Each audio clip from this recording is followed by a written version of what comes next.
of my village. This is where I was born. This is where I went to school. This is where I grew up. And 3 people have died as per last night.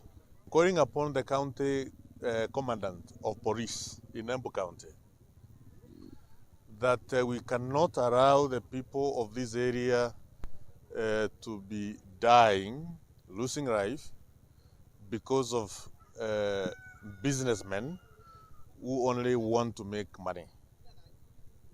It is true people are doing business, but do business in a legal manner as well as in ethical way. So we are calling upon the county commandant to do his job. We are calling upon the OCPD of this area to do his job. And the same case to OCS. We are aware that OCS of this area has 2 bars here. And therefore is part and parcel of the cartels, which are, we know the new government has come up with the policy to help the police. But if the police are the one breaking the law, then we need a very serious cleanup as far as this area is concerned. We will not want to have, a very confrontational approach, but where things are going at the moment, if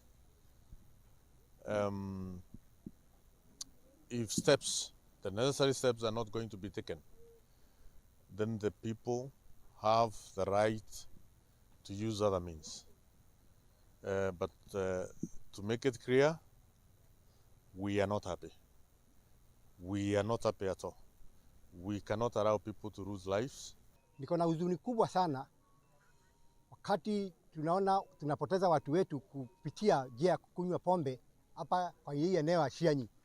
Kumekuwa na baa mingi sana hapa Cienyi ambayo imepita kiwango ile ambayo inatakikana ya baa. Pia tuko na shule karibu na tulianza hii maneno kitambo kuongea kuhusu mambo ya baa hapa Cienyi. Sasa jana tukashikwa na pumbwazi ya kwamba tulishikwa na pumbwazi kubwa wakati tulisikia tumepoteza watu 3. Mmoja akiwa my cousin anaitwa Ngarao, mwingine mwalimu alikuwa ananisomesha Kitibora anaitwa Bwana Kangere na wengineo. Pia mwingine mmoja tukapeleka hospitali jana, mimi nilikuwa kwanza, anaitwa Njohi, cousin yangu kutoka huko hapa Cienyi ambaye amepoteza macho. Sasa nilikuwa nasema namna hii baa ziko hapa Cienyi zimekuwa mingi sana. Tumejaribu kuongea na serikali watuondolee hizi baa kwa sababu hizi baa zinauza pombe ambayo si halali. Ile ambayo tunasikia inatengenezwa hapa Chicago na watu fulani wale ambao wako hapa. Tulikuwa wakati mwingine na mfurugano kubwa wakati polisi wa Chicago walishindwa na kutoa hiyo pombe hapa. Kwa na polisi kutoka Embu wakuja wakatoa hiyo pombe tena hapa. Nyuma wenyewe wakaanza pia kuuza baada ya wiki moja. Sasa tunashindwa tukiwa wakazi wa Cienyi. Kwani tumekuwa namna gani hapa? Watu wetu tunapoteza watu mioyo. Tunapoteza mioyo ya watu hapa. Na iko serikali. Tunalilia serikali yetu tukufu. Aswa ile tulichagua ya Kenya Kwanza kwa ya Ruto ikuje itutetee na kukuja angalia maneno kwa sababu wako hapa wengi sana hakuna kazi wanatufanyia. Hata wananchi wameanza kulalamika sana kwa sababu hiyo hao polisi wote wa Chicago hakuna kitu wanakuja kutufanyia. Wenyewe wanakuja kuchukua pesa hapa alafu wanatoroka. Wengine nasikia wako mpaka na baa hapa Cienyi hapa wakiwa reinforcement. Inaweza kuwa namna gani? Wewe ndio unakuja kutulinda hapa Cienyi au wananchi?